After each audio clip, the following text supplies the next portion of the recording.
Сәлем достар, сіздер Тілеуімбет Динашынардың арнасындасыздар. Арнамда әртүрлі бағытта түсірімдер болғандықтан лайк басып, тіркеліп, қоңыраушаны басып достарыңызбен бөлісуге ұмытпаңыздар.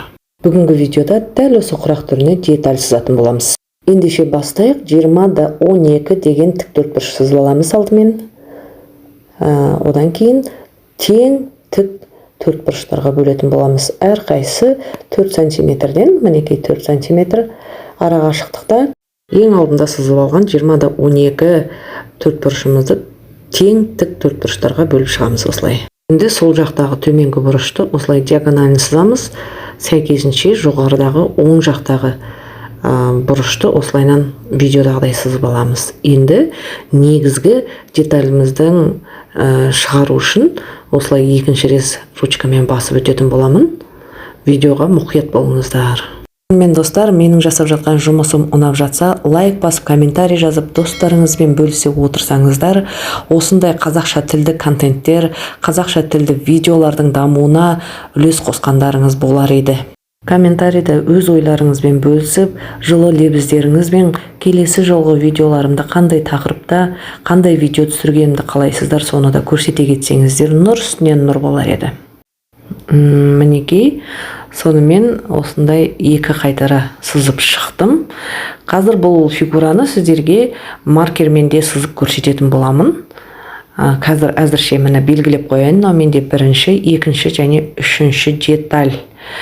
Қазір осы жерде төртінші деталь сызып алатын боламыз. Ол үшін бізге мына қағазымыздың сол жақ бетіне кішкене парақша қосуымыз керек болады.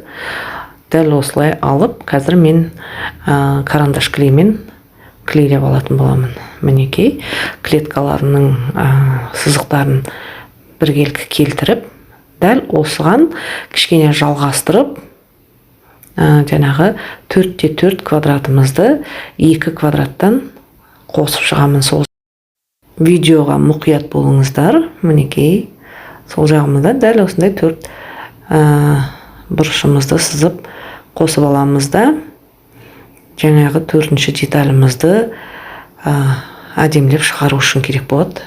Мінекей, мына жерден соңғы бұрышымызға осылай қиғаштап диагоналіне сызатын боламыз. Міне 4-ші деталіміз осымен дайын болады. Енді мінекей, мен сіздерге жаңағы айтқандай маркермен бірінші детальді көкпен сызып көрсететін боламын. Міне екінші бізде жасыл түсте, үшінші деталіміз ортасында, екінші деталіміз кішкентай 4×4 төртбұрышымыз қалып қалатын болады. Және розовый түсте 4-ші деталімді сызамын қазір. Мінекей, дәл осы детальдерімізді әдемілеп қазір қиып аламыз да, қатты қағазға жапсырып алатын боламыз.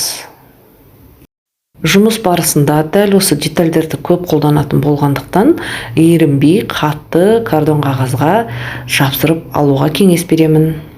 Мінекей, дәл осылай детальдарымызды әдемілеп шатастырмай қиып аламыз. Негізгі мына екінші және үшінші деталь бірдей шығады.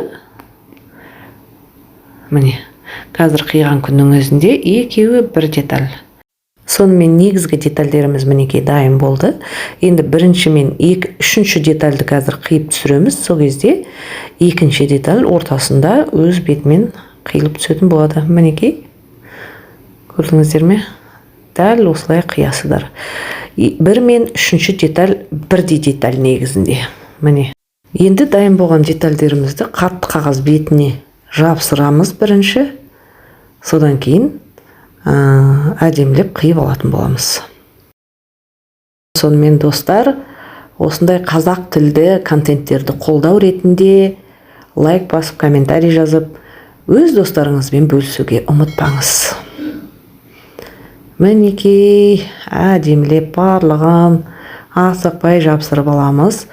Басқа детальдерімізге қарағанда, мына екінші кішкентай, ең кішкентай деталіміз екінші детальді тігіс көп жүріп өтетіндіктен Қатты қағазымызда екінші деталімізді қиып алмас бұрын осы жерде жан-жағынан 5 мм-ден үлкейтіп алып барып қиятын боламыз. Сонымен мінекей 4-ші деталіміз де дайын болды. Қазір 1-ші және 3-ші деталімізді қиып алатын боламыз. Келесі біздің 2-ші деталіміз жан-жағына тігіске 5 мм-ден қосып сызып алып барып қиятын боламыз. Сонымен біздің детальдер дайын болды. Енді пішу жолын, тігу жолын келесі видеомда күтіңіздер. Бірге пішіп және тігетін боламыз.